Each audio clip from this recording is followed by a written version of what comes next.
خش فصلة يا اخي تفوز تفوز والله خش رقصة يا اخي دوس دوس عندي خش فصلة يا اخي تفوز تفوز। Hello friends, আজকে কথা বলবো ধুরন্ধর নিয়ে।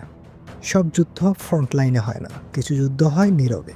ফাইল, ফোন কল আর বিশ্বাসঘাতকতার ভেতর দিয়ে ধুরন্ধর ঠিক এমনই একটা সিনেমা, যেটা চেঁচায় না কিন্তু ধীরে ধীরে মাথার ভেতরে ঢুকে যায়। এই সিনেমার গল্প ঘরে ভারতের এর এক গোপন অপারেশনকে কেন্দ্র করে। এখানে কোনো সুপার হিরো নেই, আছে একজন ফিল্ড এজেন্ট যার কাজ এমন এক মিশন সফল করা যার ব্যর্থতা মানে আন্তর্জাতিক বিপর্যয়। গল্পটা ধীরে ধীরে এগোয়, ফাইল খুলে লোকেশন বদলে আর একটার পর একটা লেয়ার উন্মোচন করে। এটাই ধুরন্ধরের স্টাইল। রণবীর সিং এখানে একেবারে অন্যরকম। কোনো হিরোইজম নেই, চিৎকার নেই, শুধু চোখ, নিঃশ্বাস আর চাপা ক্লান্তি।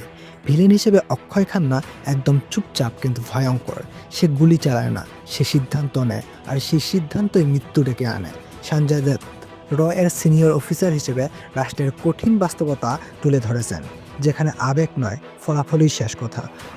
আর মাধবন যোগ করেছেন বুদ্ধির খেলাটা মাঠে না নেমেও কীভাবে যুদ্ধ হয়ে ঘোরানো যায় সেটা তার চরিত্রে দেখা যায়।